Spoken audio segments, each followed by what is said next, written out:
निष्पत्ती करा. आता कुणाला वाटतं नाही त्यांनी हा निष्पत्ती करा. सगळ्यांनाच वाटतं बँकांकडे पैसा आहे, फक्त काही येत नाही. मग परत तुम्ही म्हणता तर पैसे आहेत तो त्यांच्याकडे देते तुम्ही, आम्हाला देत नाही. मग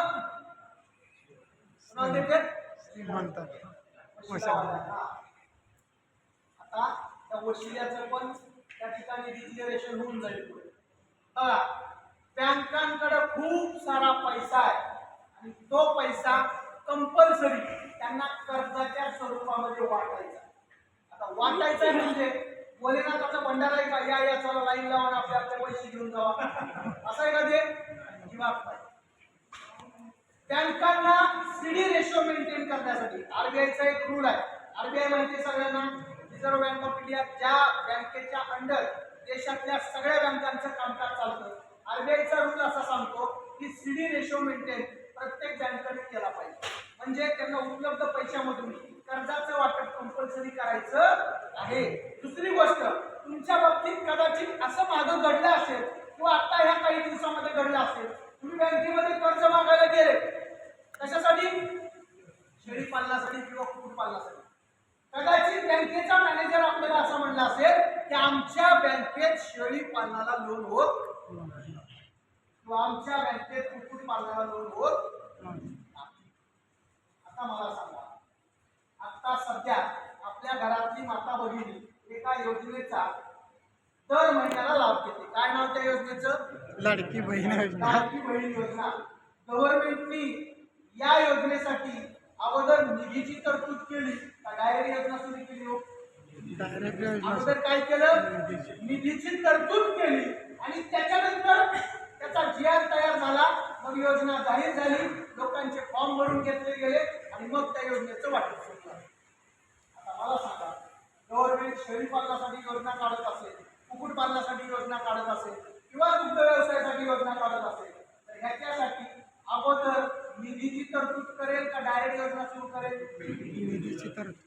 म्हणजेच जेवढ्या काही शासनाच्या योजना निघतात त्या सगळ्या योजनांसाठी गव्हर्नमेंटने अगोदर निधीची तरतूद केलेली असते. उदाहरणासकट सांगतो, आता लेटेस्ट एक योजना सुरू होते गव्हर्नमेंटची, आपल्या राज्य सरकारची. कोणती? मुख्यमंत्री ग्रामीण पशुधन उद्योजकता योजना. आता या योजनेसाठी आपल्या राज्यानं 4,500 कोटीची तरतूद पहिल्या टप्प्यात त्या ठिकाणी केली. ते पैसे वर्ग पण झाले कुणाला? पशुसंवर्धन.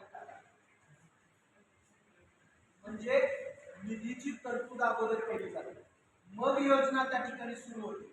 याचा अर्थ असा, जेवढ्या काही राज्याच्या असतील किंवा केंद्राच्या असतील, जेवढ्या योजना निघतात त्या योजनांचं कंपल्सरी टार्गेट बँकांना दिलं जातं. ते दिलेलं टार्गेट त्यांना वेळेमध्ये पूर्ण करावं लागतं. म्हणजेच पहिला मुद्दा लक्षात घ्या, बँका 100% कर्ज देतात.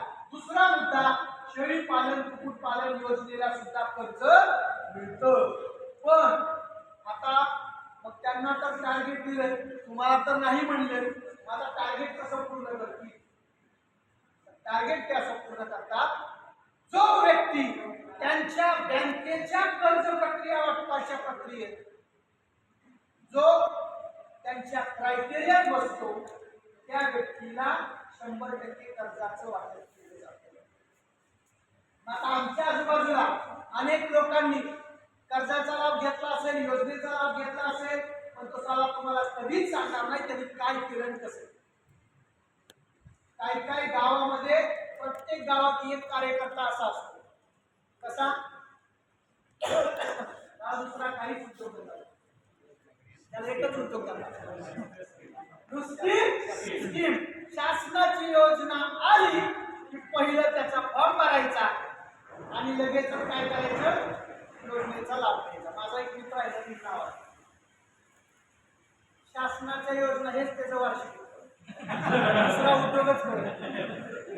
तुम्ही कधी आला 100% तुम्हाला दाखव. मी त्याला एकदा भेटलो आवर्जून, म्हणलं नेमकं तू मॅनेज कसं करतो, तुलाच योजना कसं काय भेटली मला सांग. त्यांनी मला काही गोष्टी सांगितल्या, मला कोणते पटल्या तुम्हाला कोणते पटतात. तो म्हणला, हे बघ, योजना आली की मी एकट्याचा फॉर्म भरत नाही, माझा भरतो, आईचा भरतो, बायकोचा भरतो, भावाचा भरतो, चौघांचा मी फॉर्म भरतो, चौघामध्ये एकाचं तरी सिलेक्शन होतं. दुसरी गोष्ट म्हणला, जेवढी गव्हर्नमेंटनं कागदपत्राची यादी दिली ऑप्शनली असला तरी पण मी टाकतो लोकांना. आपण काय करतो, ऑप्शनली कागद असला तर या कागदपत्रामध्येच आमची कागद कमी असते. ऑप्शनलीचा तर विषयच लागतो.